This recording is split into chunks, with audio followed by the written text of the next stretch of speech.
Thank you for joining us. My name is David Templeton with HORAN Capital Advisors. I'm here with Matt Antonucci. It's Wednesday, March 11th. The market has closed, and we want to give you a brief update on the market and the impact that the coronavirus may be having on the market and the economy.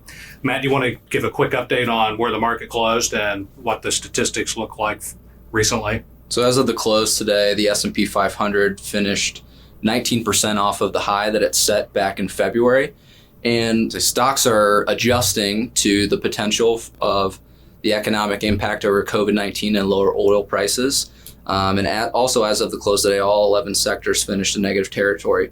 So, David, do you maybe want to touch on what the impact of the economy might be from coronavirus and oil prices? Right. So we're seeing that the coronavirus is resulting in a number of school and business changes. Business activity has definitely slowed. So we do think it's going to have a negative impact on second quarter GDP. We do think second quarter GDP will be negative. We think third quarter GDP may be flat, but the second half of the year, the back half, we do think we could see a nice recovery, assuming we see a tail off of the impact occurring from the coronavirus. We don't think this is going to have a detrimental long-term impact on the economy or the market, but certainly, the market's reaction recently is giving investors some pause, and we're seeing what kind of impact that is having just here near term.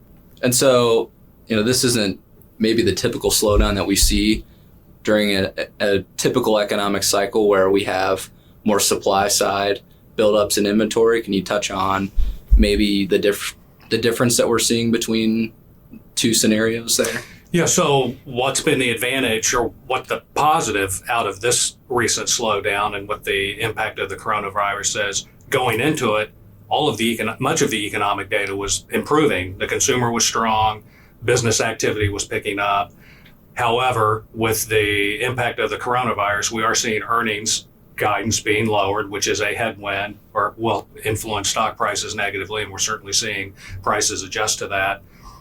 One thing that investors are seeing because of this is the benefit of having some alternative exposure outside of equity in their portfolios, for example, bonds. Bonds have had a nice return here now as rates potentially move higher or eventually move higher towards the end of the year or into 2021. Bonds will probably be challenged, but with the pullback in stocks that we're seeing, there are some opportunities unfolding within the stock market because of this pullback. So Matt, what do you think in terms of, from market performance, some areas that would be attractive as we look at things today?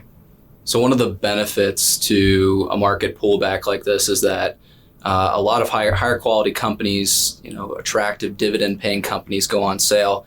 And we're seeing some opportunities in areas where some of the bellwether companies that we think are going to stand the test of time, have strong balance sheets and cash flow to withstand any type of short-term economic impact that coronavirus or COVID-19 may have on the economy. And we're being opportunistic within portfolios to potentially capitalize on some of those opportunities. Yeah, and I think that's key there, Matt, is that we're not just making wholesale changes across portfolios. We're looking at just being opportunistic and taking advantage of opportunities as they arise. So we appreciate everybody listening.